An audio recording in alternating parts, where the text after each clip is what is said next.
Good evening. This is Akashvani. I am Reshma Tiwari with the World News.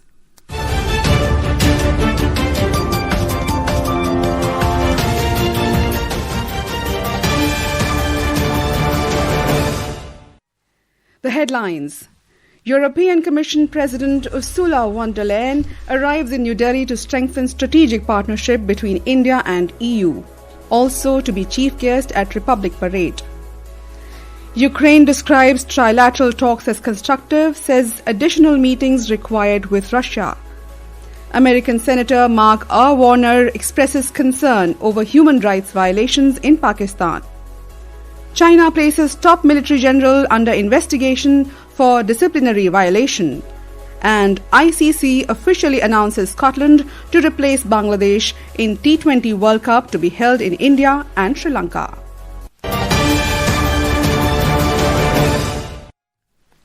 The President of the European Commission, Ursula von der Leyen, and Vice President of the European Commission and EU High Representative for Foreign Affairs and Security Policy, Kaja Kallas, today arrived in New Delhi on their official visit.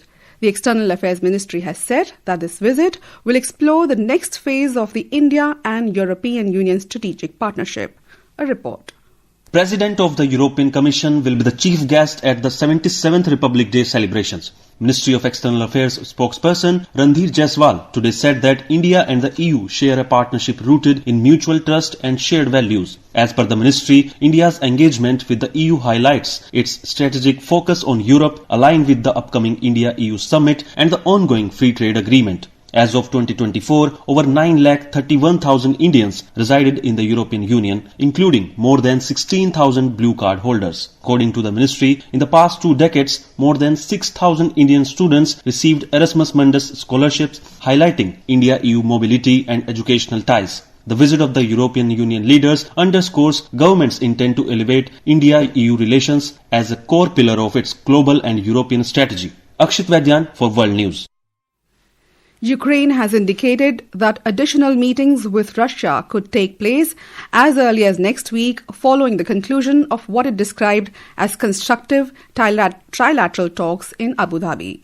The discussions, which ended today in the UAE capital, brought together representatives from the United States, Russia and Ukraine in the first such format since Russia war with Ukraine in February 2022.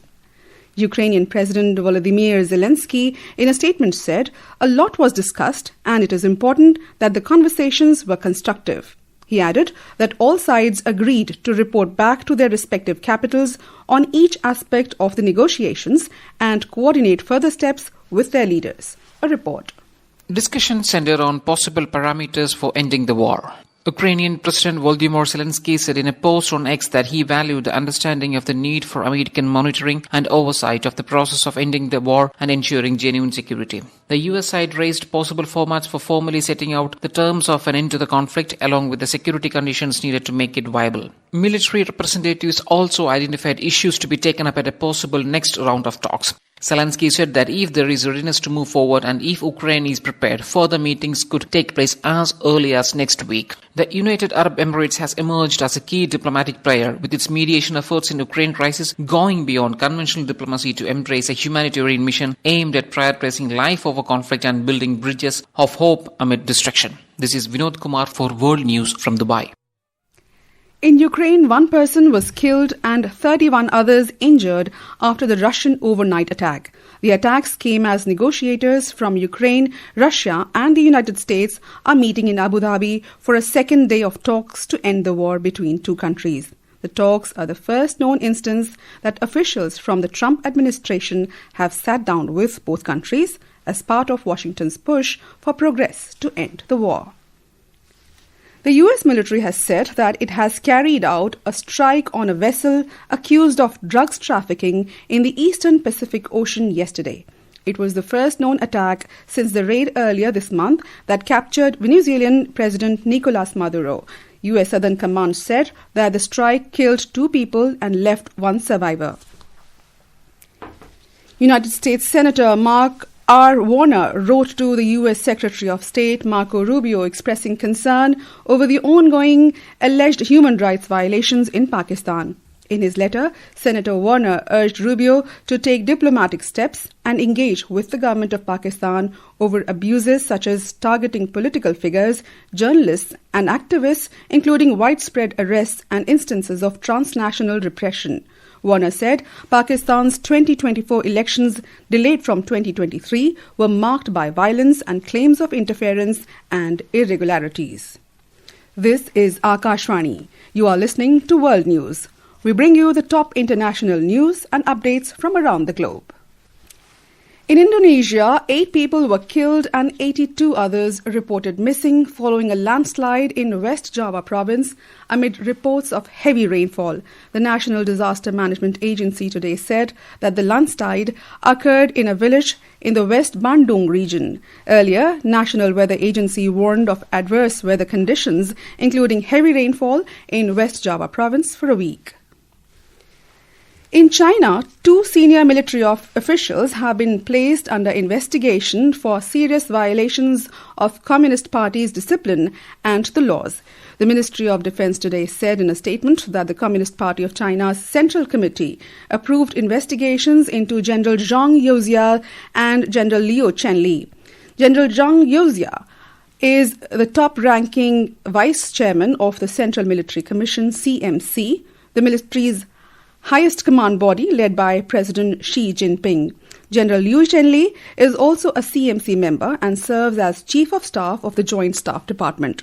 The investigation was part of President Xi's anti-corruption campaign launched after he came to power in 2012. Bangladesh's national election campaign is intensifying, with the Bangladesh Nationalist Party, BNP and Jamaat-e-Islami emerging as the main rival forces and trading increasingly sharp political attacks just days after campaigning began. Senior leaders from both sides have addressed rallies across the country. Speaking at a rally in Thakurgaon, BNP Secretary General Mirza Fakhrul Islam Alamgir accused Jamaat of opposing Bangladesh's 1971 Liberation War and labelled the party a threat to national security. Jamaat leaders in turn have also accused the BNP of submitting to foreign influence, while the BNP has countered by alleging Jamaat's historical allegiance to Pakistan. The International Cricket Council, ICC, today officially announced that Scotland will replace Bangladesh in Group C of the T20 World Cup, which will be hosted by India and Sri Lanka from February 7 onwards. ICC Chief Executive Sanjoy Gupta informed member boards of the decision in a formal letter, stating that Bangladesh's demands to shift their scheduled matches away from India were not in accordance with ICC policy. The letter said that there was no other option but to include Scotland in this matter. A copy of this letter has also been sent to BCB President Aminul Islam.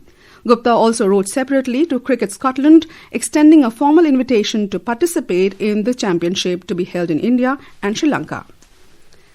In the men's Under-19 Cricket World Cup, India defeated New Zealand by 7 wickets in their third and final group stage match at Bulawayo, Zimbabwe. The match was reduced to 37 overs per side due to rain. Chasing the target of 130 runs set by New Zealand, India achieved the target in just 13.2 overs. Put into bat first, New Zealand were bowled out for 135 runs in 36.2 overs. The revised target for India, as per the DLS method, was 130 runs.